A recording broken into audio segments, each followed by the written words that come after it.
Ochelli.com. Revelation through conversation. Well, it's just about 25 minutes after the hour here in the East Coast of what used to be America, and I do mean 9 p.m., but that's only if you're hearing us live.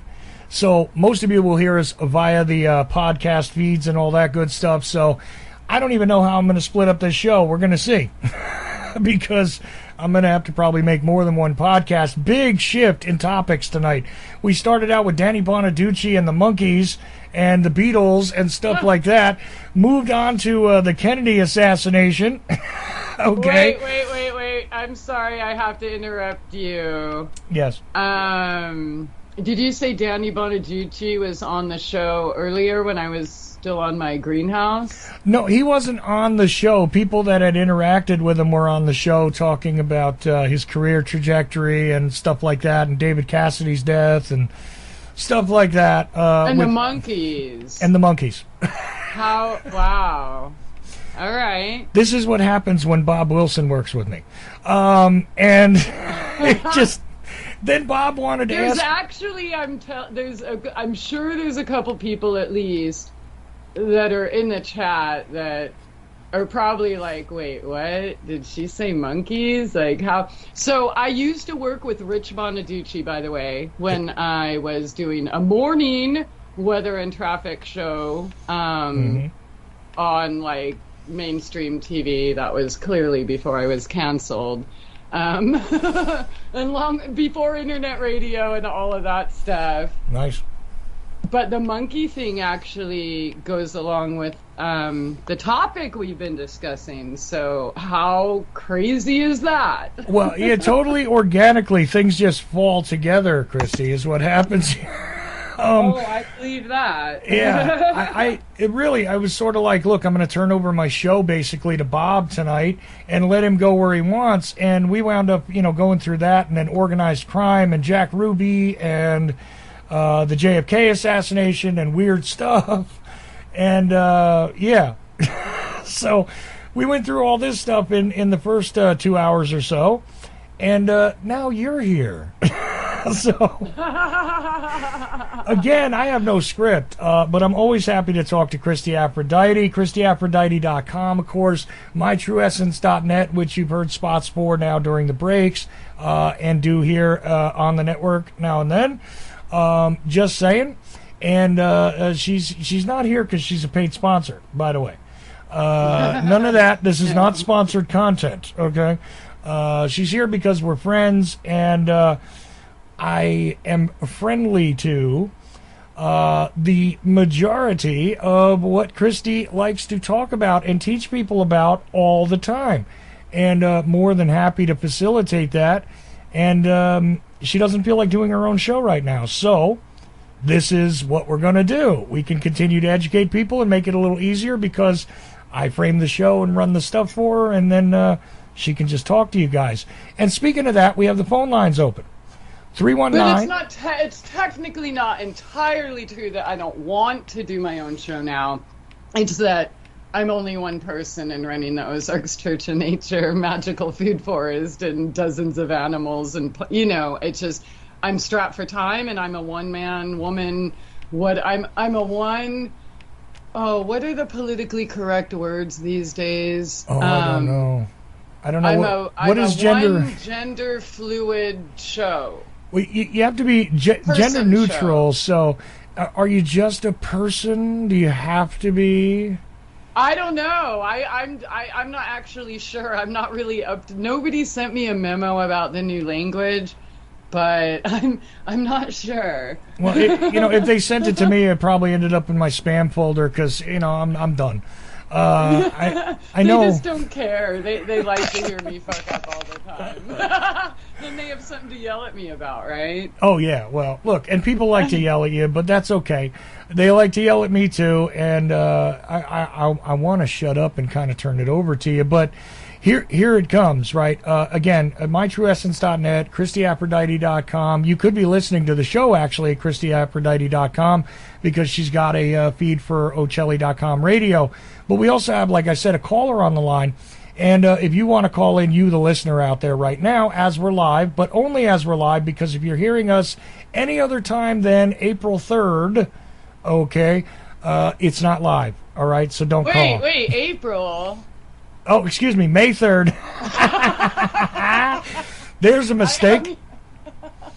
May 3rd. I just got used to saying April, and it blew right on by.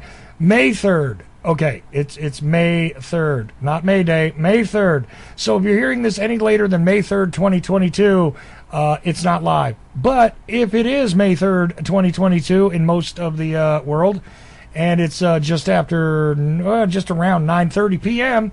Eastern Time in the U.S., we're live. 319-527-5016 is the number to call. We do have Jimmy James who had called in earlier, but I see he's held on, so that means he probably wants to talk to you as well, Christie Aphrodite. So, let us begin. We talked about depression. We talked about trauma. We talked about, and I have this funny feeling we're going to have to talk about trauma some more because, I don't know, common theme seems to have gone through all these different discussions, even though we tried to talk about headaches. And we talked about, good food and making your medicine your food or your food your medicine. Guess what? It works both ways. Things like this and the ideas that one could have. And of course, none of this is medical advice.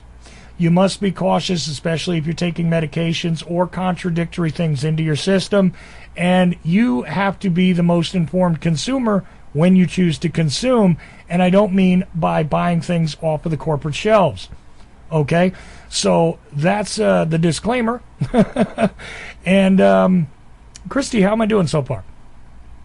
Awesome. In fact, we've spent, I guess, the last couple weeks talking, exactly what you said, and theory and personal experience and and I think maybe this time we can talk more like tangible firsthand, like, well, what can we do when we're experiencing these feelings or these symptoms, right? Because I think the listeners of your show, they already know that the medications cause brain damage and memory loss and bone cancer and a million other things, right? So we don't really need to beat a dead horse, but what I'm finding, people really, sometimes we need like somebody to hold our hand and say, okay, so what can I do if I find myself in a depression, or if I'm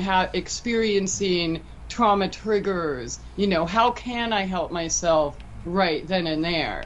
And because beyond drugs, beyond herbs, ultimately it's ourself, and it's not going to be easy. I'm not going to lie to you and say, oh, if you are on these medications and you want to get off and you want to heal this, no, it's not going to be easy. There's going to be hardly any rainbows and unicorns, maybe a few along the way.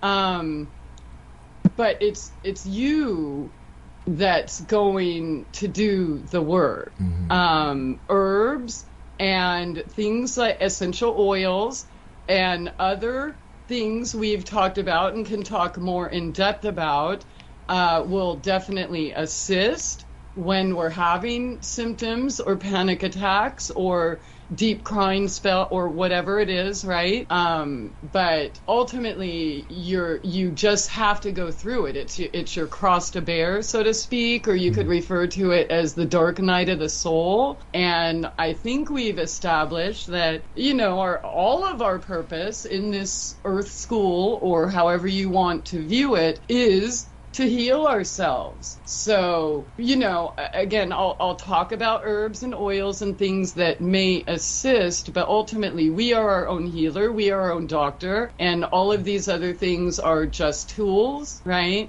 Mm-hmm. That can assist in the process, but it's not going to make it go away. There is not one single herb or pill or anything on the planet that is going to make all of your pain or misery or trauma or depression or anxiety go away at all, ever, right? So if we're talking real healing. Now, if we're talking symptom treating, then fine, take a pill, and yeah, it'll definitely reduce your anxiety, but tranquilizers and things. I mean, the same medication they're giving to us will knock out a horse or a gorilla, never mind the lower IQ and such. So if you do want to learn more about that, I would suggest that you go check out Bregan.com. Dr. Peter Bregan has been in the industry for over 60 years. And has led the way in dozens of lawsuits against drug companies, and and he has solutions. He's not just talking about the problems, and he came up with these solutions. When he was 18, he was a candy striper, and I'm not going to remember his whole story because he told it to me on my show in like 2008 or 9 or, so I won't remember it all, but they were still doing lobotomies and horrible things there, and he wasn't really that programmed yet. He was just a kid, and he just saw them as people who, just people, people who were hurting and people who needed love. And so him and his buddies there implemented, and again, I'm paraphrasing because I don't remember all the details, but basically they volunteered to stay there with the patients and show them love, and it was some kind of phenomenal number of the non-drug love approach that they used that maybe only 3 people ever came back, and versus the drug approach that kind of seems like a prison for a life sentence, really. So yeah, I would really love tonight to talk about, tangible things that people can do if they're feeling down in the dumps or like they're dying, or, that we could help ourselves with at that very moment, right? Without spending $1, without going to the health food store, without even picking an herb. Well, I'll tell you something, what comes to mind here while you're talking about this, and also I do want to get to Jimmy James, who's hanging on the line, because I think it's going to somehow groove with this conversation, and I'm just going with the flow here tonight, guys, just so you know. Thing is, a very common complaint, along with all those things you just mentioned, is a lack of clarity in people's thoughts.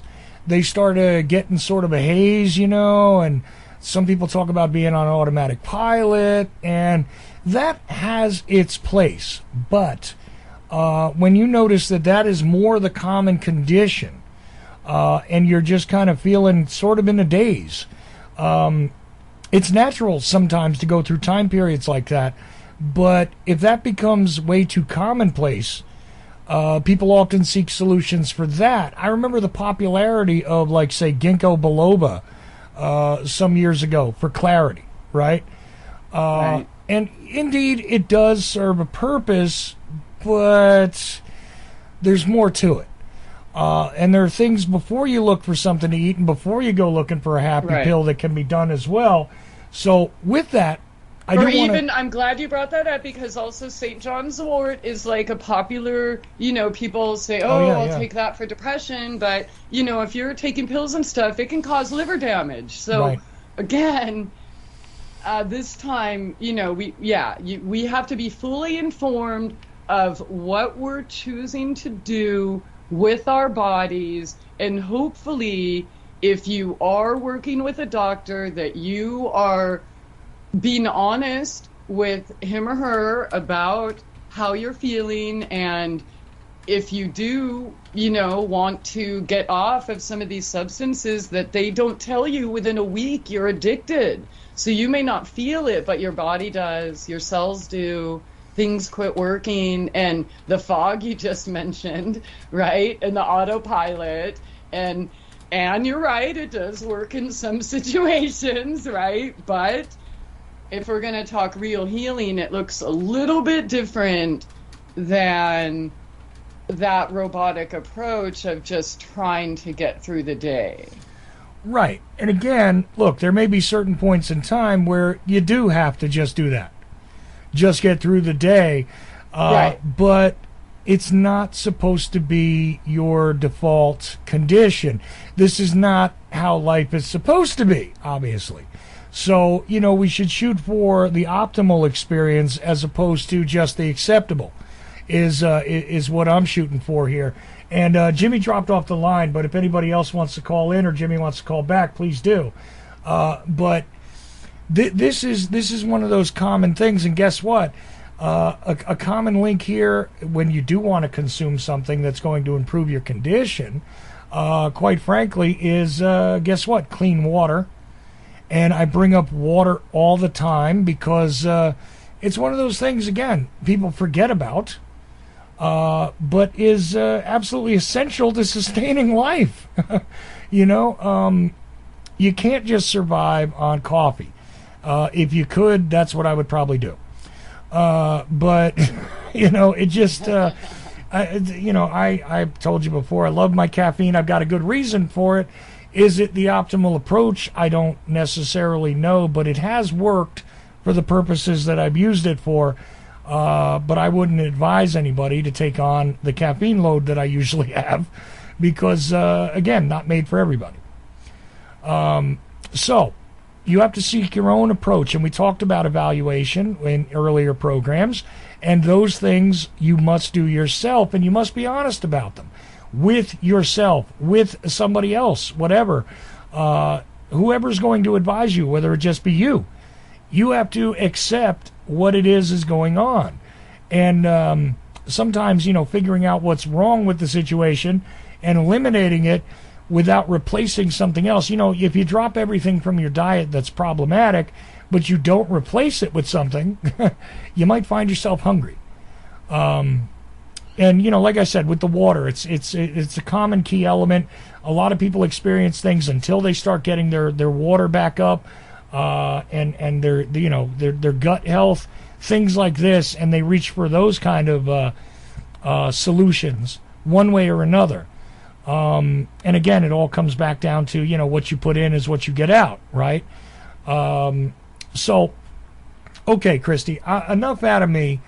Let's go into this also on the psychological and the spiritual level, because again, it still counts. It's not just what you eat, but what you consume mentally, what you consume spiritually, what you allow yourself to be exposed to constantly, which we've also talked about. There are toxins, there are toxic people, and these things are all choices that you're allowed to make, regardless Toxic of systems. health. Yeah.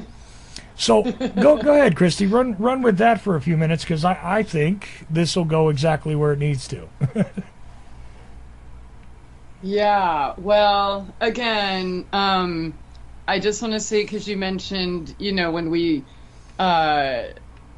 suggest things that will help you, I can't guarantee that anything I talk about will help you, because I don't know who's listening. I don't know any contraindication. And look, the doctors aren't even, they're prescribing stuff. They're not looking at the contraindications, right? And then if you go add herbs and all these other things to it, look, it's super easy. I'm going to say, just make PubMed.gov your favorite book. Mm-hmm. And you can see right there that if you mix this medication with grapefruit, you can die. Or we talked about that already in the white clover and such with statins. And so, just don't, every case is unique and individual when it comes to what you can take. But I want to ask you, what can you take away? And so, as Chuck mentioned, there's toxic people, there's environmental there's toxic situations, and you literally feed what you eat. So whether it's the food, the drinks, the radio, the TV, the abusive partner, or belittling boss, or whatever it is, right? So these choices are yours to make, how you deal with it. But the one thing, all of those are unique, but the one thing that is in common with everybody's case is trauma. Right.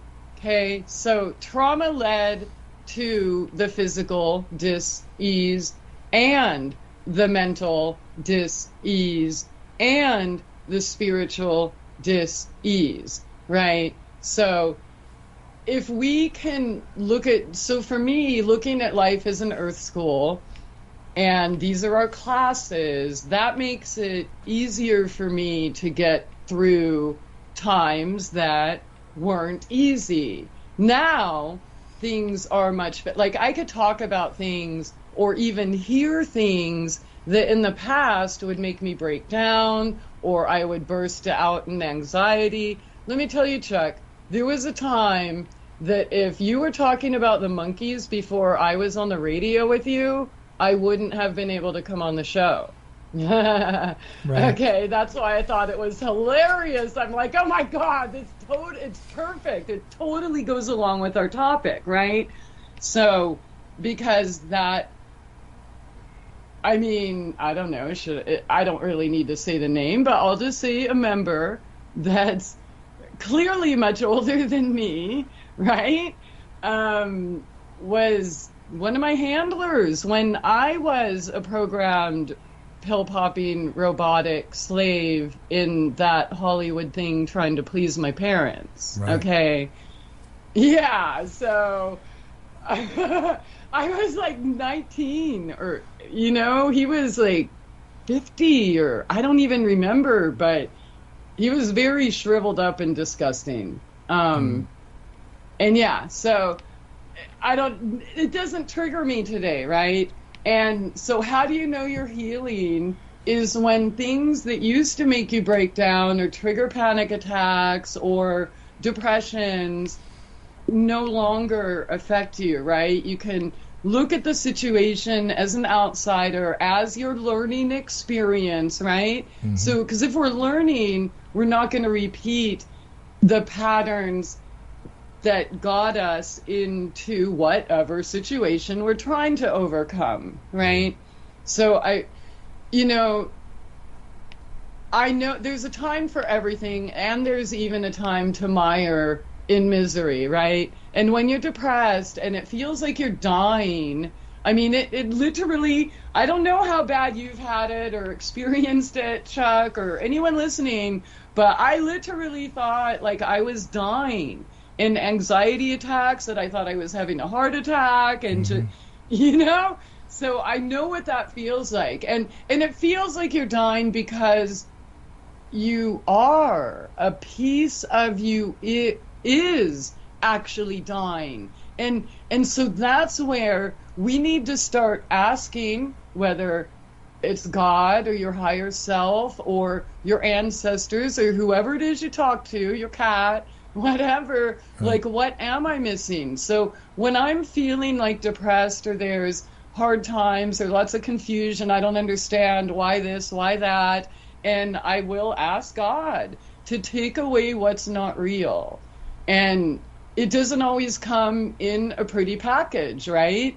So maybe there's people you truly love that, shun you out of the blue for no reason, and you have to be able to go with that if your ultimate goal is healing, because the things and people and structures and systems that we're holding on to, they're dying for you to let go of that, right? Something isn't working. So and again, we mentioned probably the last couple times, deep depression, deep pressed thoughts that require a deep rest, okay? So after you have that, when you're not trying to keep up with the Joneses and keep the smile on your face and go to the job you hate every day and pay the bills, and let me tell you something, yeah, I lived in a tent, and yeah, I was homeless and this and that, but it's not like that for that was a choice I made because of my own personal path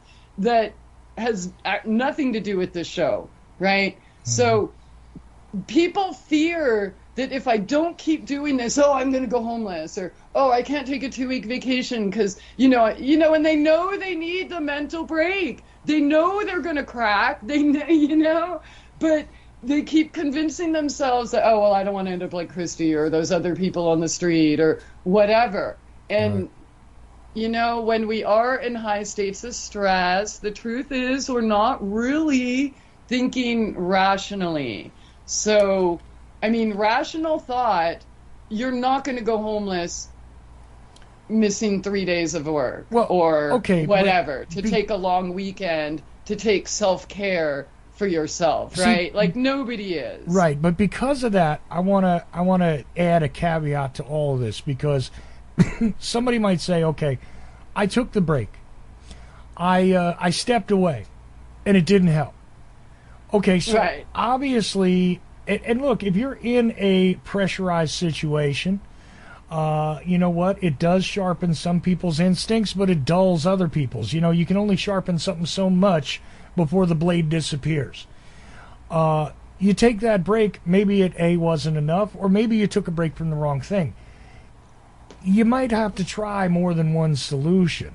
Right, that's because we're a soundbite culture, and people think there's a magic herb, or they take one vacation or one weekend of rest, and then all their problems are going to be solved. Now, let me tell you, you're talking to me 17 years after I made healing that within myself my full-time job. Okay? So it's not going to happen overnight. It's not going to happen with 1 week's rest or even a 2-week vacation. And that's not even it either, because most of these vacations, or what people call rest or whatever, they're all just distractions anyways. Right. Like, everyone can set aside 10 minutes a day in silence for themselves, okay? And if you can't do that, then you don't want real healing, and that's the actual fact, right? You can, Christie, what pill can I take for this, or what herb can I take for that? Like, that's after the fact, because you first have to put in the effort that you're willing to do something, that you can treat your body like the temple it is, that you can take care of the basics, like get enough water, get proper foods, get enough rest, and know when you need to take a break. Chuck, I had to take a break today. I had a pretty traumatic thing. I mentioned last week the dude trying to steal my car, and it ended up with courts and cops and all of that, and I didn't get home till super late, and I had an order. And I pride myself on shipping every order the same day if the post office is still open, or the next morning. So they get it 2 days after they order it, right?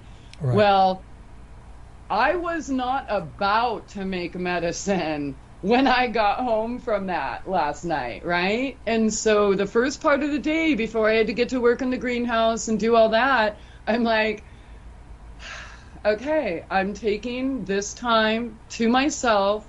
They can get their order in 3 days. It's not the end of the world. It's still faster than everyone else anyways. And so I had to talk sense with we all have to, right? Like, it's okay. And I didn't have a problem with that. Like, I didn't have to convince myself. Like, I already know that if I push myself or try to make medicine when I feel the poison of, the toxic situation that I got home from very late last night with my car, by the way, but Well, let me ask you about something here. We have to be adults and be able to make simple decisions like that for ourselves, and know, like, do I have to do this right this second, or can I put it off for a couple hours?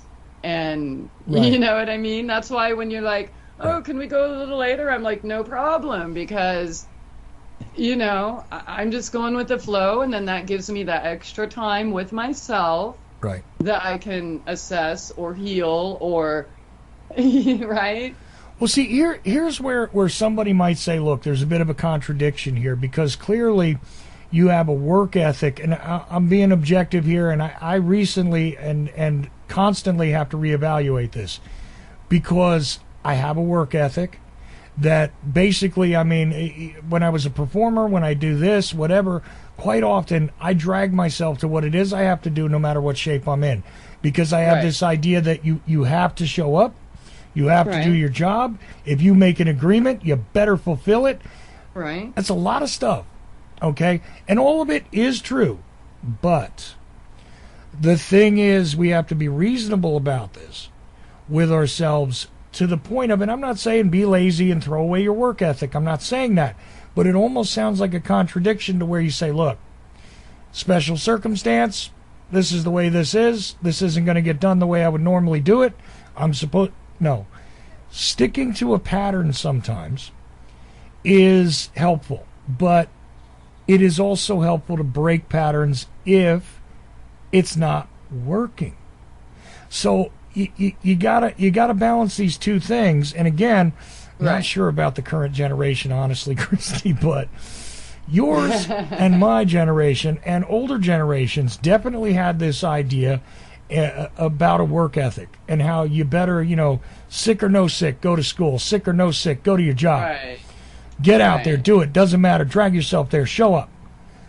Well, that's not always the best advice. Not always, but it's also not always the worst, and here's why. Right. Because showing up for your word, doesn't that make you feel good? Yes. And if it's something super tragic, I mean, yeah, finish your obligation, right? Show up when you said you were going to show up, but say it's like an extended 6-month contract or something where you're expected to be there 12 hours a day for 6 weeks, and then your mom dies or, something crazy traumatic like that. Just like, look, I'm going to show up. I'm going to be here for the end of the week, but I really need a few days. Be honest with whoever. I'm not saying walk away, like that. There's definitely a lot of self-respect in showing up and following through with your word. I could imagine that those who don't probably suffer a heck of a lot more anxiety and depression than the rest of us who do show up, right, and follow through with their word, because that's already a bunch of guilt and shame that we don't have to carry, where, so just be honest. And that takes a little grit in today's society, but it is okay to take a break, hopefully in I'm not trying to promote irresponsibility or anything like that, right? But if you are working a job that's, say, killing you, and you know it, then yeah, put in your notice and finish it out responsibly, and do something that isn't contributing to whatever it is that you're trying to heal. Right, but that's the thing, is there has to be a balance. Look, you may never achieve perfect balance, but you can always aspire to it. And the thing is, you always can work for it. I don't like the idea that a lot of people it doesn't matter, the priority is whatever comes up in my head and my responsibility. I don't want to encourage that, because I don't think that leads to a good place, like you said. Because certainly, look, if your obligations mean nothing, if your word means nothing, if if you're not going to put effort into anything, and you're just going to expect everything to just happen, you gotta let the universe do what it's going to do, because you can't control that. But they're not on the path of healing, though, right? If you can't, honor your word or show up for yourself, or you're not willing to, you know what I mean? They're not even the people listening to your show. No, and definitely not listening to me. Like, those are the, you know what I'm saying? No, generally not, but you never know. Okay, so what I'm saying is you got to consider all this. And again, I guess the theme of tonight's show is there is no simple answer. If you don't want to take self-responsibility for, your own obligations and your own existence and your own healing, then you probably don't really want healing. You want symptom relief, and that's where herbs and essential oils and pills come in, right? Mm-hmm. Well, see, but there you go. It's like somebody wants a Band-Aid but doesn't want to know how to not get cut again. Right. And, I can offer a Band-Aid here and there, but that's definitely not my favorite thing to do. No. My favorite thing to do is to help people remember their own power and plant the seeds that they need to take it and run with, and not be in that position again, and have the confidence that they deserve to know that they can overcome anything. I mean, life is a series of tests. Things are going to suck sometimes, and things are going to be great sometimes. So what do we want to focus on? And like when you mentioned earlier, like about diet and, well, what are you replacing that's exactly it. So whatever it is, whether it's diet or habits or trauma or, focus on what you're adding, not what you're taking away, right? And focus on what it's doing for you and how it makes you feel versus the loss. And speaking of loss, I mean, I actually had a cry session this morning with my new little 4-week-old kitty baby that looks just like her daddy, who died completely unexpectedly in my arms 2 weeks ago. And I was like, oh, and I totally could have mired in that. And, but then I'm thinking of the blessing that he was, the 10 months he's here, these beautiful kitties, the beautiful family, all the memories and everything we had. And so if you are experiencing some kind of loss, you're feeling the loss because there was something great at a time, right? So focus on that and have gratitude for that as much as you can. And I know when you're in a dark place, sometimes it's right to rage and feel all the dark until you can't or don't even want to feel it anymore, right? Sometimes it's not all, oh, la, la, la, let's just replace it with something happy. No, I think it's equally essential to rage and cry and hate the world and do for as long as it takes, right? However much trauma, because, as we discussed last week, a lot of us aren't in like a safe place where they're free to talk about how they feel, right? So the anger, the same thing, so, and express it either through speaking with a friend or a psychologist or whatever, therapist, or, a trusted person that isn't going to lock you up or call cops on you or get scared or try to belittle you or tell you they don't want to hear it. Like somebody who will really listen. And even if you have to do it by yourself and cry it all out and hate your parents or, whatever you need to do, that's equally as important. In my dark time, Chuck, and I've had more than one, but like when I finally got it right was when I quit trying to fight those feelings. And I allowed myself to actually feel them in a safe place for the first time and cry or rage. Some people are really great writers. Some people turn it into music or poetry or painting or boxing, right? Like whatever it is for you to get it out. Because if you don't express those deep pressed emotions holding you back, then whatever patchwork or Band-Aid work, again, herbs, teas, essential oils, pills, etc., isn't going to help. Well, and here's one of the keys. Patterns and the healthy expression of what we've been suppressing that we need to make a priority. See, suppression and all that, what the key is to me in my mind is the word frustration. Because when you have a frustrated mental or emotional state, whatever it is, because you're holding it back, because you're being dishonest. You see, this is another problem, is dishonesty, which there is a bit of a level of that where people participate in it on a daily basis. I'll give you an example. People are listening right now going, oh, I don't do that. Okay. Yeah, you do. And I'll tell you how you do it. How you doing? I'm okay. And you're not. Okay. I'm doing good. Right. No, you're not. Right. You're I lying. call people out, though. Like, if I ask somebody how they're doing and they're like, okay, and I'm like, bullshit. Yeah, right. Like, so don't lie to me. But that's a simple thing where you're frustrating your own emotions. You're being dishonest. You're not expressing them, and Right. and that's on a very small level. That's not a huge thing. You know, maybe you feel like crap. Maybe you're tired. But you didn't say that, though. You just go, no, I'm okay, because you don't even want to engage. And I get it. And you're going to do that. You're going to do that. But here's the thing. You start building it up, okay? It's cumulative. It builds up. And they become habits. And it becomes a habit. So then they're harder and harder to break. Right. And then be honest with ourselves, because society's, you know, what they expect, and it's not okay to just, you know, tell people the truth, or so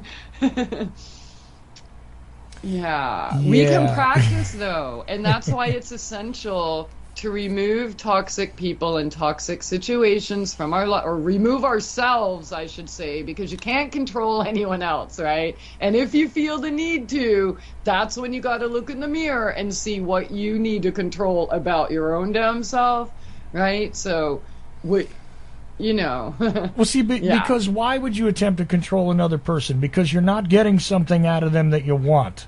Right. Okay, well, here's a simple thing. Why not go to where that thing you want is available?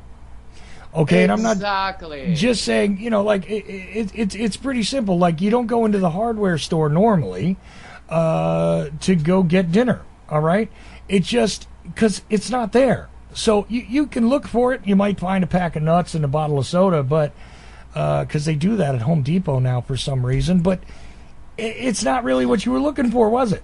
Okay. Like, why would you want somebody who genuinely doesn't like you or respect you or have respect for your time, or why would you even want them in your life, right? Or somebody who belittles you, or like, why are you begging to be in those places? Right. If you don't want to be treated that way, don't be there.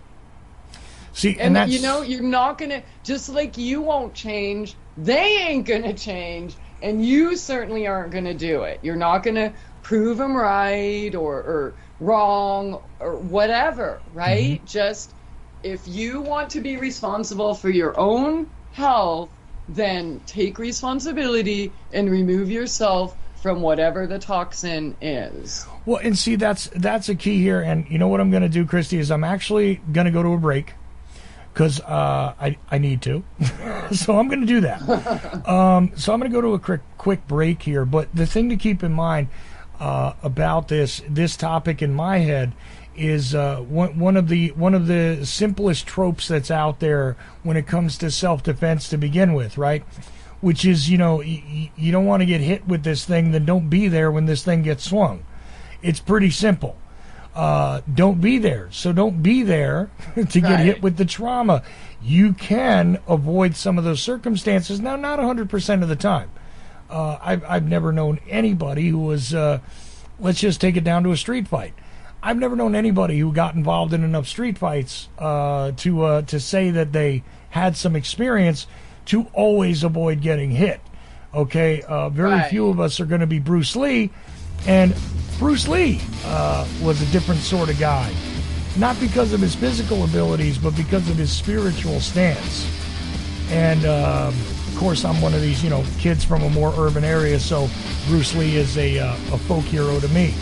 But anyway, we're with Christie Aphrodite. We're going to continue this discussion in a couple of minutes here on the Ochelli.com radio network. We're going a little long tonight. So, and we're going with the flow, and we hope you are too. MyTrueEssence.net, christieaphrodite.com, and more to come on the other side of this break with the unique Christie Aphrodite. Stay tuned. Christie Aphrodite still with me here on the Ochelli Effect, and we are going late. So, not sure exactly how long it'll go, but I guess if you're hearing us live, you'll stick around and find out. And if not, you've got the podcast, and you already know how long the file is. So, welcome to it. Anyway, it is Tuesday, and interesting night for sure. We were discussing trauma, and I needed a little break there, actually. That wasn't Christie's fault at all, but I just needed a break for a moment, and I took it, see? And you were self-responsible enough to say, I need a break, and you did what you had to do. Well, there you go. And that's awesome. My friend here was on board with that and said, you know what? You need to do that? I understand. So I did. And that was a healthy exchange. And it didn't mean you're walking away from your responsibilities. You're just taking a moment. And, and I think it's a wonderful example based on what we were discussing in the past segment, actually. Right. And, as we were talking about, one of the best things to do is to avoid the problematic situation. And it's not because, look, and again, you have to do things realistically and in a balanced way. Because when you just say, look, I'll remove myself from the situation, I'll remove myself from all situations, some people do. They try and avoid everything. And then, you end up with alleged conditions like agoraphobia, where it's like you're afraid of everything.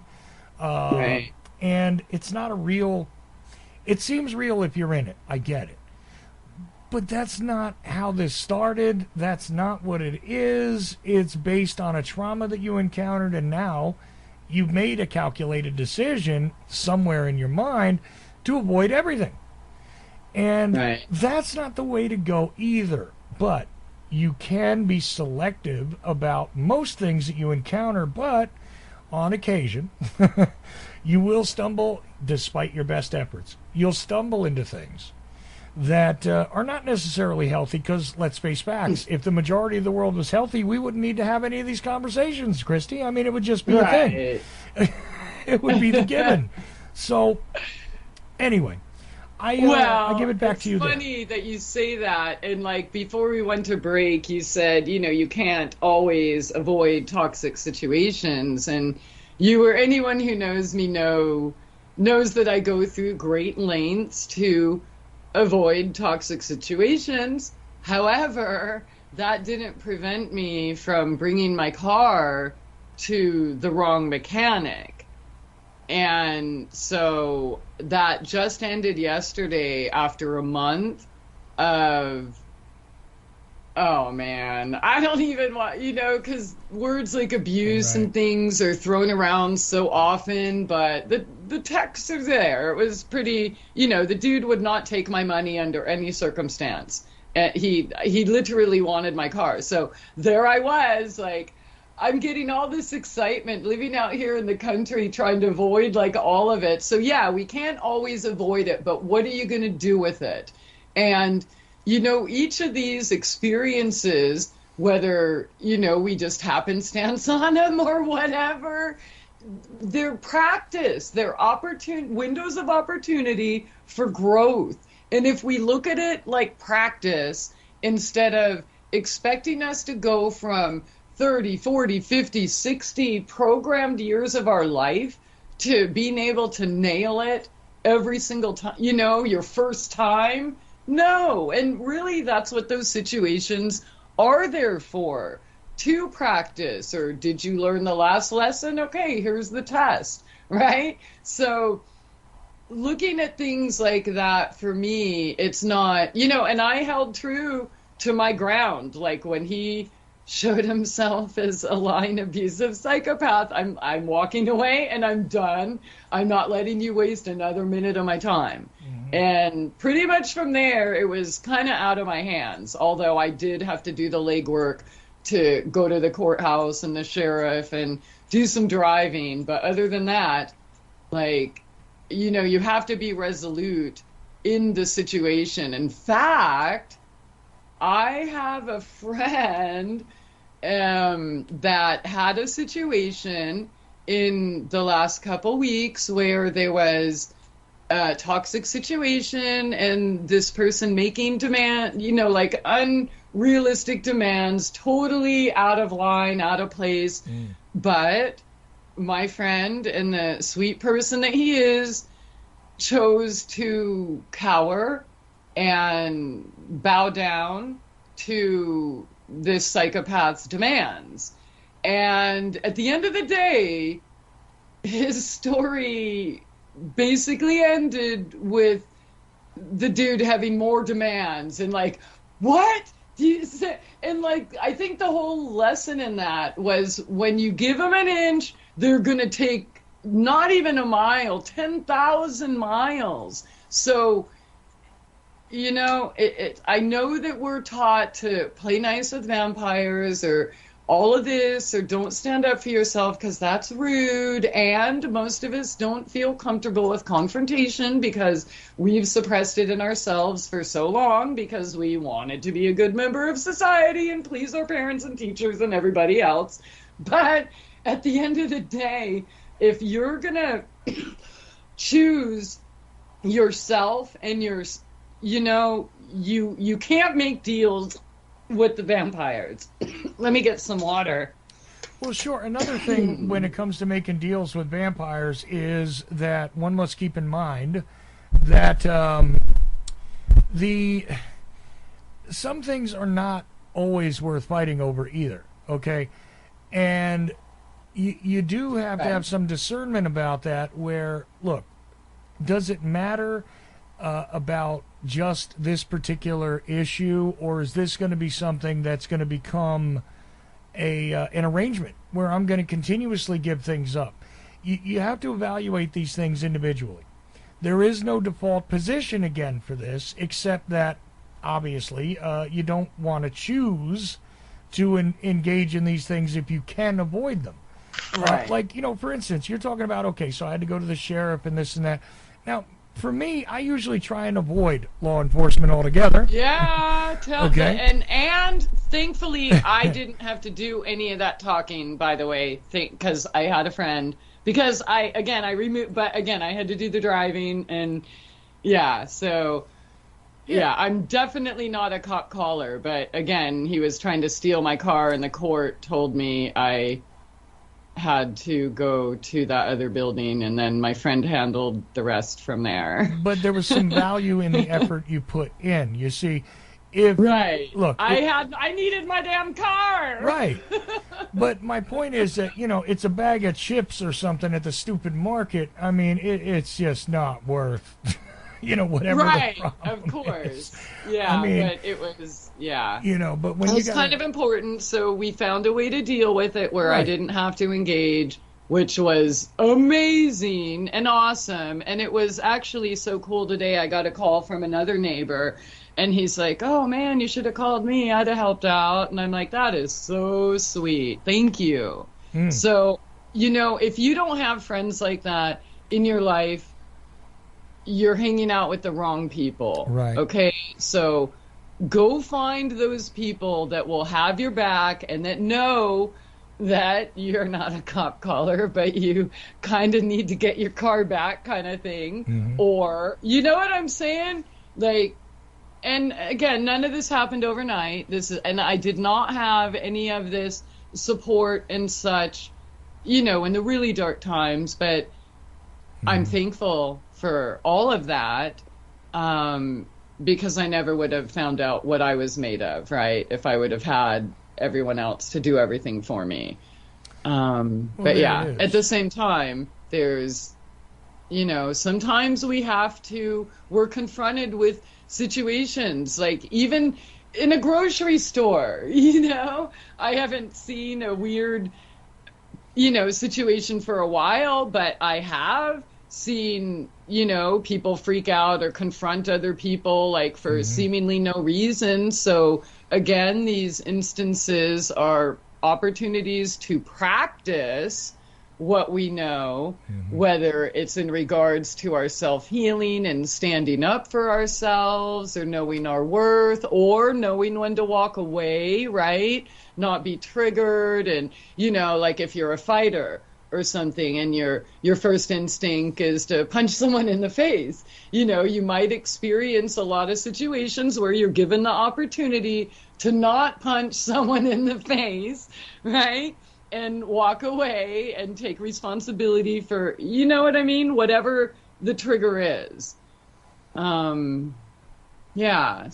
it doesn't, these things can be stressful, but again, what are we going to do with them, and how are we going to care for ourselves and do our best to avoid, those random things? Obviously, they're going to happen to everyone at some point, somewhere along the way, right? So are we prepared to deal with that without letting it trigger us or throw us into a deep, dark depression or anxiety or some form of self-harm or grabbing the bottle or the pills or the, whatever other distraction, right? Or can we talk about it rationally, look at it rationally, be flexible? What can we do to occupy our time if it's really stressing us out, right? Can we trade some of that time for silence or doing something we love or focusing on something we love and, get through the steps, whether it's court or whatever it is, right? Or talking to a sheriff or making the calls or the tax man or all of the things that make people uncomfortable, go through the steps, but try to not own it. Try to look at it more from an observer experience. And that kind of helps, I think, a lot in triggering traumatic situations. No, absolutely true. And again, look, a lot of this is you're gonna have to learn it as you go. I mean, because look, if you've had experience with something and it's not, your paid position to keep doing it, you might want to ask yourself how you keep getting into the same situation, too. Right. Okay. Right. Because we're the common denominator of these situations, right? Right. They might have other different people or different locations or different costumes, but we're still here. Yeah. So what are we contributing? It's like when I see somebody say, well, why do all my friends screw me over? Well, because they're not your friends and you're terrible at picking what real friends are because you've been so traumatized and you don't think you're worthy. And when you can admit that to yourself, then you can have the opportunity to start healing it.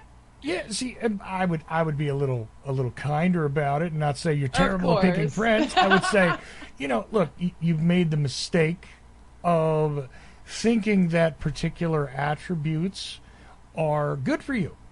You're mistaken is what you are. And you need to correct that by recognizing what they are. It's like, well, I like this person because they're this way. Well, that way that you think is great might actually be detrimental to you. Do you know how many times I dated my mom or my dad? There you you know go. what I mean? And I wasn't consciously like, I don't know what, but those feelings, the trauma, the jealousy, all those things felt familiar. Right. So again, and that's blame versus responsibility, right? It's not your fault that feels familiar to you, right? But once you recognize that feels familiar to you, that's when we have to self-assess and break like any addiction, right? Break the ties to whatever that is. So whether you have to self-isolate in the Olympic mountains and hopefully it doesn't have to be as extreme as what I did, but whatever you have to do to get yourself away from that habit until you create a new habit, right? It only takes 3 weeks to create a new habit, right? Well, true. So if we're focusing on what we're replacing things with, then make a new habit, find a new hobby, pick up an old one, go help someone else, See, a piece of wisdom that I got from, I tell you that I adopted a series of mothers, basically, over the years. And one thing that I got, a piece of wisdom from one of the very first ones, was, not every addiction is something that gets you high. I'm shaking my head. And what it was is she was pointing out that I kept making the same mistake, that I was apparently addicted to something that was bad for me. And it wasn't a substance. It was actually a type of girlfriend that she was pointing out was bad for me. And it's like, you keep doing this. And sometimes you don't necessarily even recognize it for yourself. And I'm not saying that you need to take outside judgments at all times seriously, but I would say at least hear them out.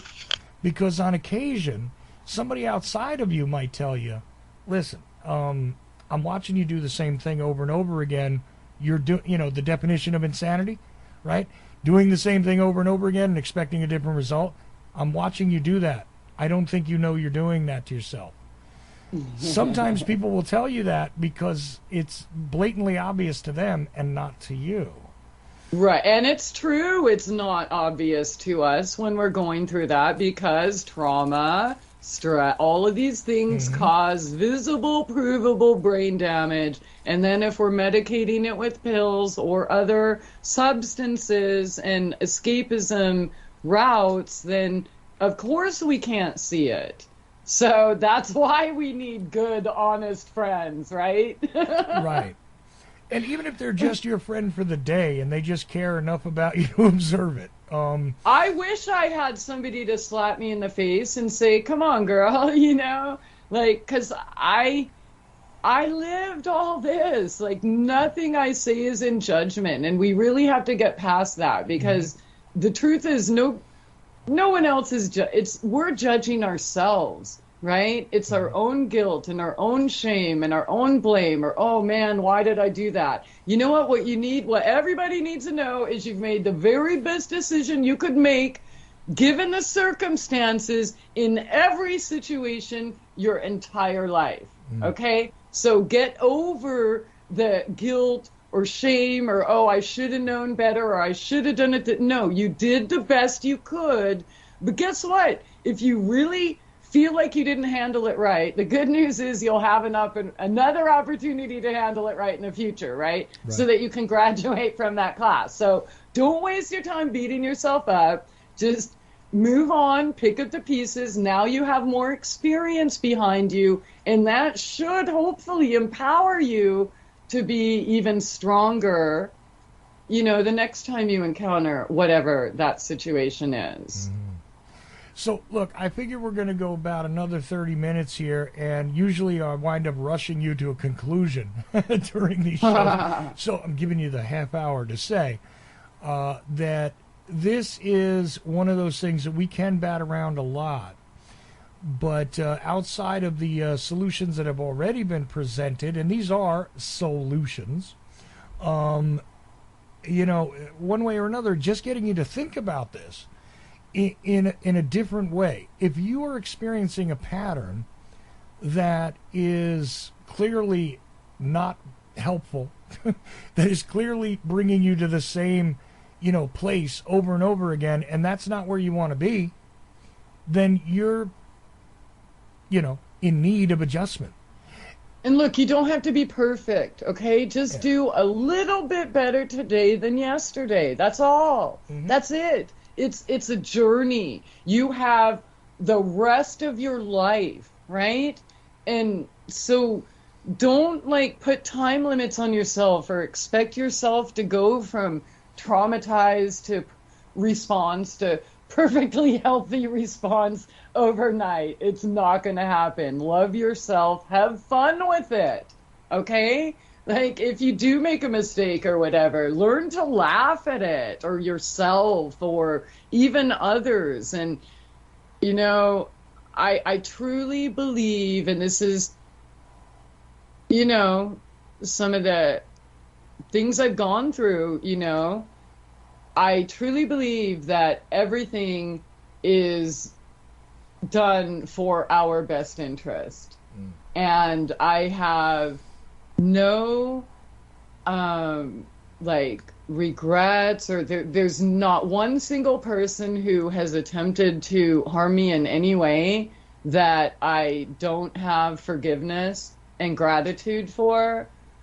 I'm truly grateful for all of that, and I really, really, really would love to see everyone also with this same gratitude, because again, then, when you're not triggered by these things and you're still able to take care of yourself in a rational way and make the best decisions for yourself and things, you're healing, right? And, are we ever going to be 100% completely healed? No. If we were, then maybe I wouldn't have a problem, like calling cops or hanging out. You know what I mean? But the fact exists that they're part of my PTSD, and I'm not going to go out there and be making friends or causing trouble or any of that stuff that would attract any of that in my life, right?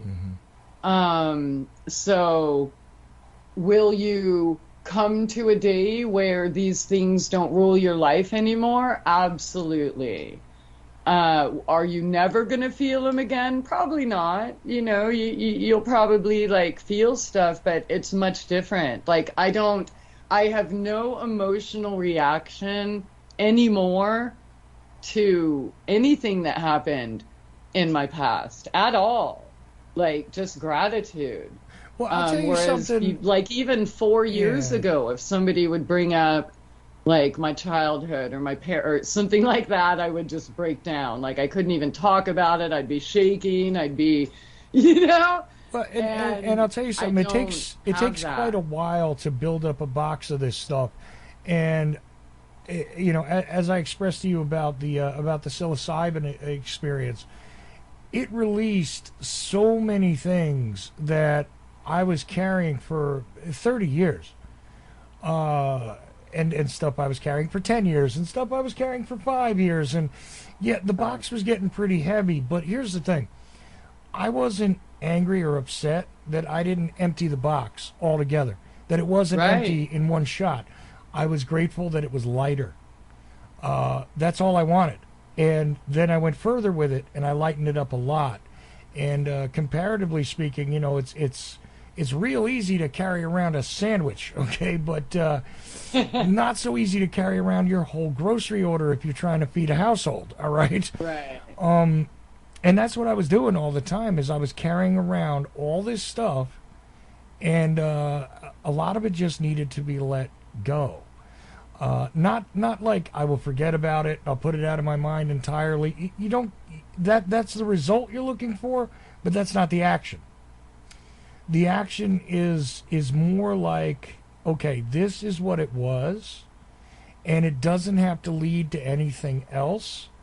I don't have to attract these things to myself, because that's another thing that people do unconsciously, sometimes consciously, but really unconsciously, that I note all the time, that they attract certain things to themselves because, guess what? They're in the place where it's easy to have things attracted to them.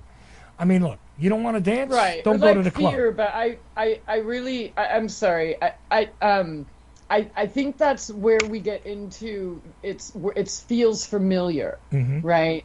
Because I think when I hear like you attracted it, like there's sometimes, right, that which I feared has come upon me, or what you think about, you bring about, or whatever. Yeah, there is definitely that to it, but I look at it more as we are attracted to that because it's our trauma response, and we haven't learned to break that yet, right? Right. Well, but that's what I was going to go back to. When we're attracting it, then we're blaming ourselves. What am I doing wrong? Well, you're just acting in the best way you know how, based on your conditioning and your level of unhealed trauma. That's all. Well, like you said, it's not your fault.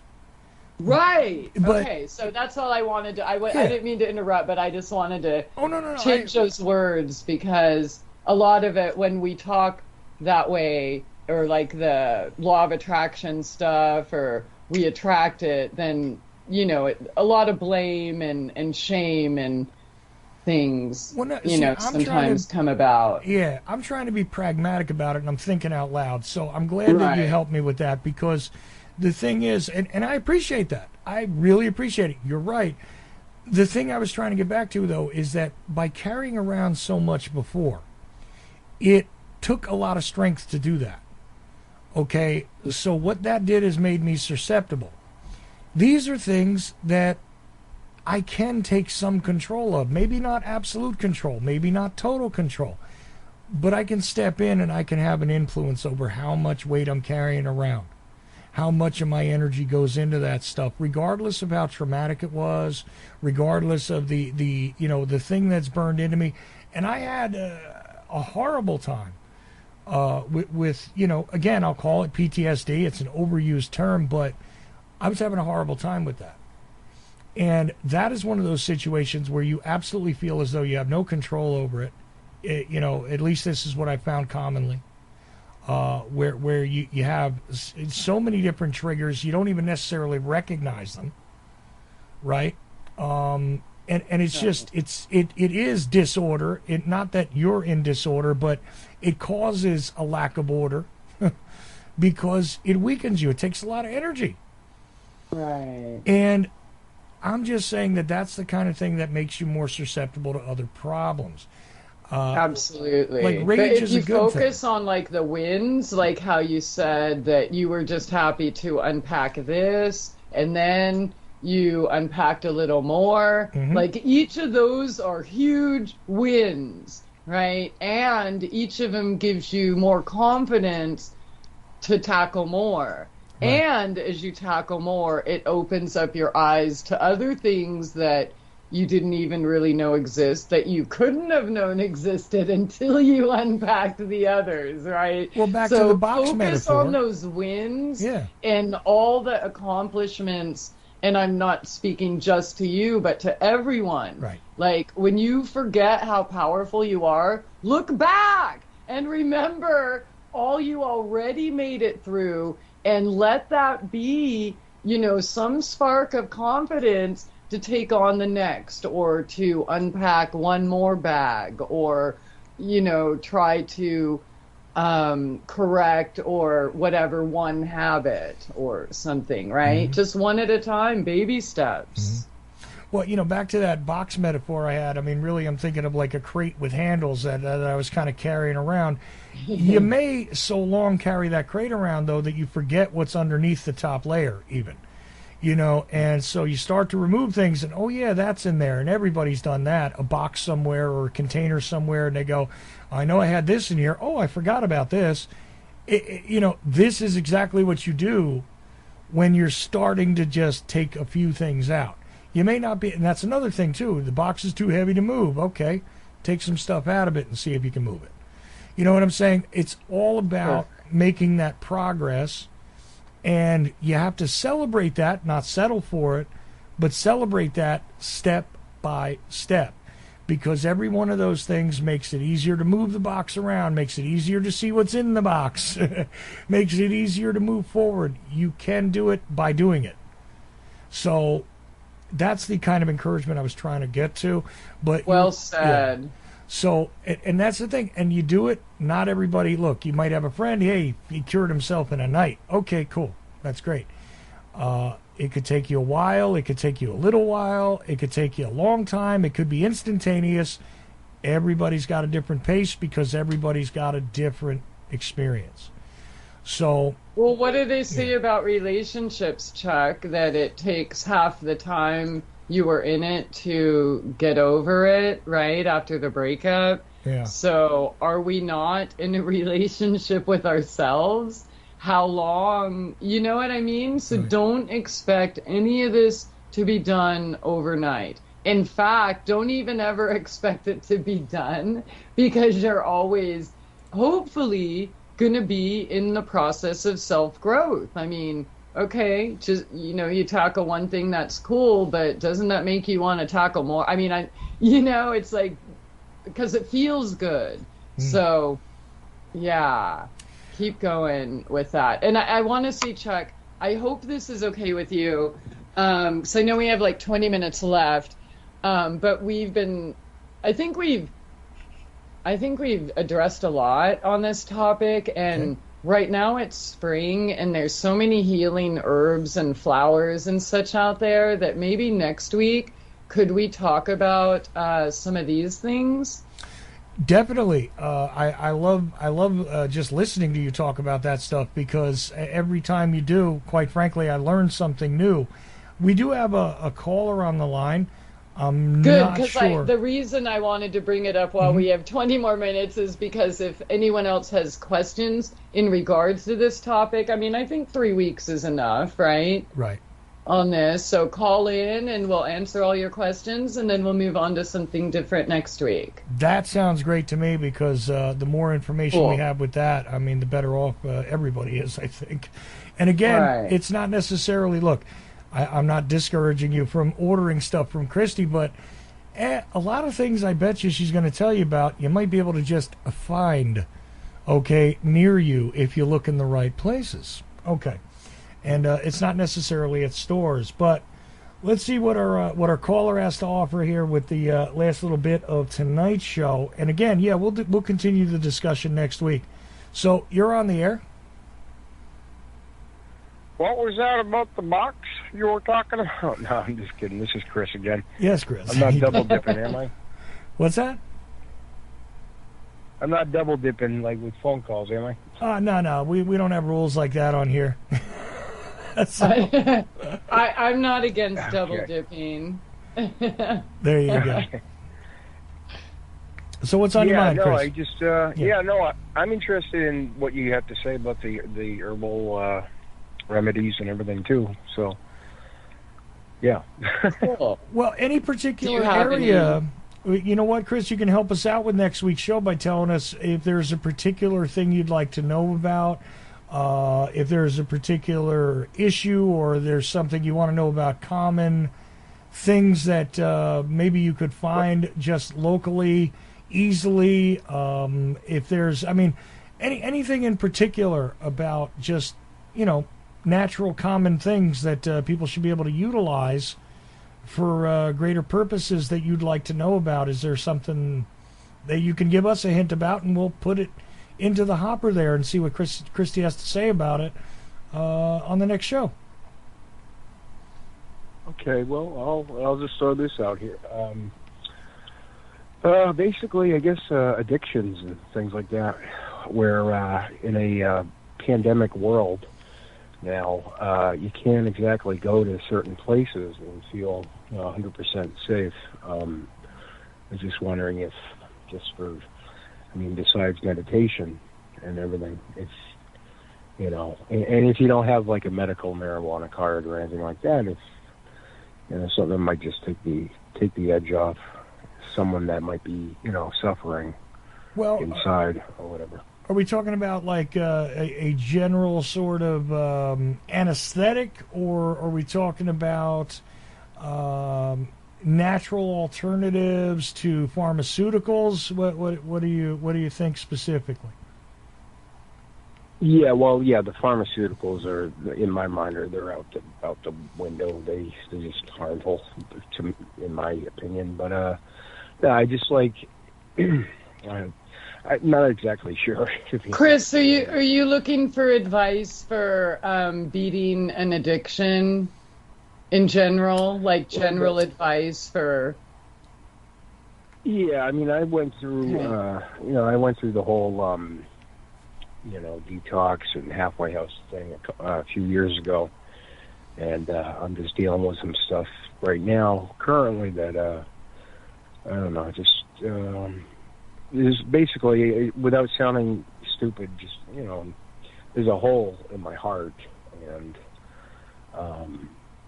I try to mask it with like humor or get my mind preoccupied, but if there was any kind of other remedies that maybe I'm not even aware of, because I've looked around, but meditation, I know that, but that only goes so far when your mind, you can't really concentrate, Christie. Yeah, I feel you. Yeah, you know what I was thinking here, Christie, though? Because I hear Chris struggling to explain I want to specifics. talk to him after the show. Okay, that's what I was going to ask you. Chris, would you like to get in touch with Christie after the show so she could talk to you privately a little bit? And maybe you could be a little more forthcoming about details, and perhaps she could give you some guidance. Yeah, because I'd have to ask too many questions in a public arena to give you good advice, right? Yeah, no, But, I'm just about to I ball right now. I don't want to like bring anyone's night down, but No, I it's not a appreciate matter of bringing you're anybody's night down. absolutely No. not bringing anybody's night down. This is part of what No. Christie does, though, is that This is she'll- what I live for. yeah, she'll talk privately to you, Okay. and this way you could be more Yeah. comfortable about it. No, really, this is a blessing and an honor, and the fact that you would even feel comfortable enough to call in at all. So yeah, no, that I'm completely honored, and I would love to help. But yeah, I just feel pretty. I'm pretty much alone in the world now, you know. So right. That I'll take you up on that. I'm honored that you're honored. You see what I mean? And I definitely just- hear. Yeah. I mean, that's what else do you do when you learn, like, I have no choice but to share. I want everyone else to feel the new life that I've been blessed to experience, right? So I'll just speak in general terms because I don't know anything about you personally or your personal addiction, but what I do know is that we're all addicts. We're all addicted to something, right? And if we, some people go through programs that get you to repeat, hi, my name is so-and-so, and I'm an addict.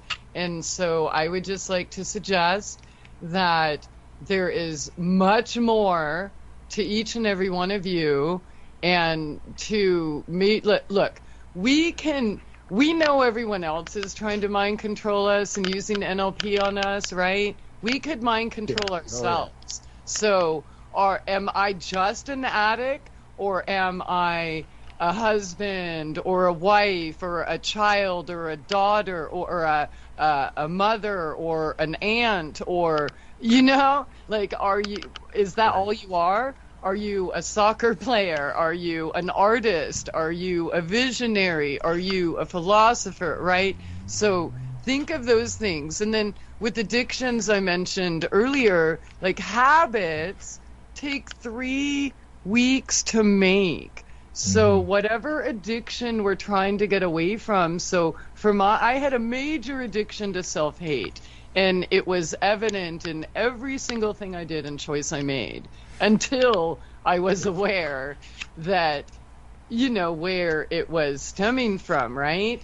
So we can make new habits as we're releasing the addiction to whatever, right? And if these habits are something that we love, they're going to be our new addictions, right? So, well, what feeds your soul, what makes your heart sing, what makes you look forward to getting up in the morning, whatever that is, do that and do more of that. That's kind of my dilemma, is that So Chris, let me just interrupt here real quick to tell you something, okay? You got a pen handy? Yeah. All right. Do me a favor, take down this number, and you can text me at it directly, okay? I'll make time to talk tonight. If you don't want to put it over the radio, I understand. No, I'll give it right now over the damn radio. I don't even care, dude. Listen, just send me a text and say it's. Give me your first and last name in a text. I'll know it's you. Okay, 478. And I'm not offering this as an alternative to Christie. Obviously, if Christie wants to talk to you after the show tonight or email with you or whatever, cool. But you can text me tonight for sure. And if you need to talk to me tomorrow, I'll make time to talk to you tomorrow. You know kind of what my schedule is tomorrow. But if you want to talk to somebody, I'm hearing an undertone here, brother. And I think I understand it. And I'm not going to ask you to elaborate on it.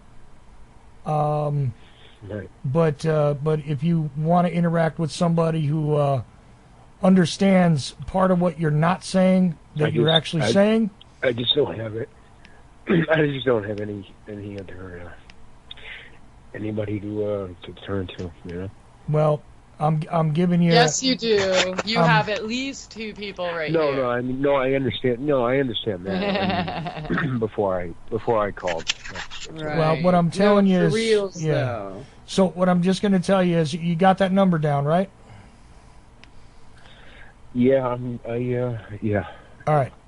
Just text me and just give me your first and last name. I know who you are, and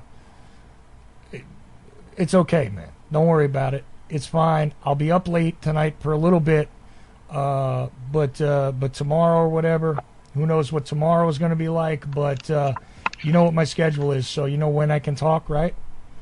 Okay. Yeah. Can I send you actually an email, just because I think I may have missed some of those numbers, and I don't want you to have to repeat it again. No problem. I can give it to you right now if you got the pen. What's your email? And I'll email you right now. Yeah. You know what, Christie? I'll send it over to you because I got it. Because you might not want to give it out right here on the radio. Right. Okay, but I don't give a crap. My number's there. I don't answer that phone usually. I don't. You know, I'm sorry. I'm sorry that oh man. Don't apologize to me. Don't apologize to me, dude. Do not apologize to me. You're fine. It's fine. Don't. It's good. Okay, it's all good here. All right, Christie's. Isn't this exactly what we're here for? Like, yeah, Exactly. Definitely don't apologize. Yeah, do something about airing your laundry. I just had a moment of weakness, you know. No, look, you don't. That's not. No. Nope. Let me tell you what weak is. Or let me tell you what weak is not. Would somebody who's weak call in a live public radio show and express their true feelings? No.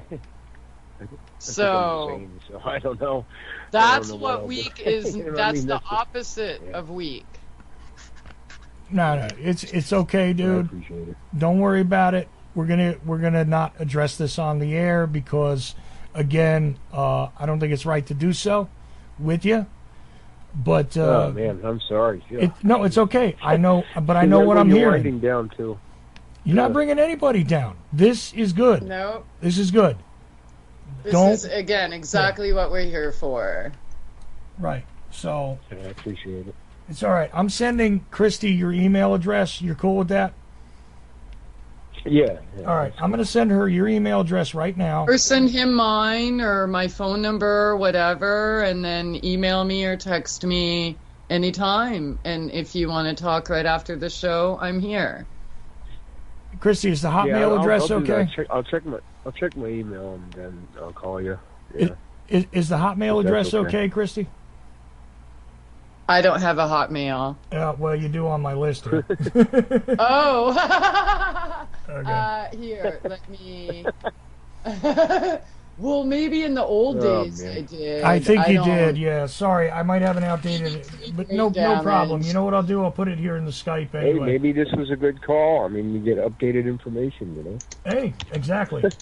See, you're already helping. You're helping me. All right. Yeah, right. I couldn't figure out how to open the Skype thing to text you, so I just put my email in the chat. And so if you're not listening live, this is future or something, my email is christieaphrodite@gmail.com. Okay, the Gmail address. Yeah, I got the chat open, so I'll have that. All right. Well, either way, I just sent you his email address on the Skype there, so you have it. Okay. Oh, okay. Cool. All right. So that's done. You got the phone number, Chris, or you want me to send it to you by email? Yeah, email would be great, just because I lied to you. I didn't have a pen, but I wasn't going to call at first, but yeah. No sweat. I'm doing it while I'm talking to you. All right. Yeah, no, I mean, you guys want to keep talking or whatever, I'll just listen, you know. I usually cut people off, so. No worries. Listen, we're about ready to close out the show anyway. Okay, so you had perfect timing, and I'm really happy that you decided to call in. I'm having trouble typing while I'm talking, but Christie, by all means, go ahead and give your final word here, and we'll close out the show, and I'll finish typing this email to Chris. Okay. All right. And yeah, Chris, feel free to call me. And really anyone, like if I can help in any way, it is my pleasure. It's my life. I've dedicated my life to it. So, well, thank you for doing what you do, Yeah, thank you for calling in. And thank you, Chuck, for having me here and allowing me to be able to talk all this crazy stuff. Well, look, at the end of the day, the ultimate mission of what it is that I've ever tried to do, that people have gotten to hear, that people have gotten to see, is I'm trying to make the world a little better place than I found it.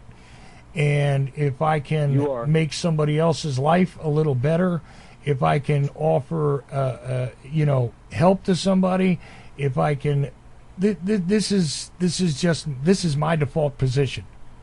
So I'm more than happy, and you, in fact, Christie, helped me a lot. Not necessarily as the advisor that she could be to a lot of other people, but just by actually being my friend and never lying to me. And things like that. Hell of a value to that. And and Chris, don't fret about any of what you just did, what you just said. You did the thing you needed to do. I'm glad you did it.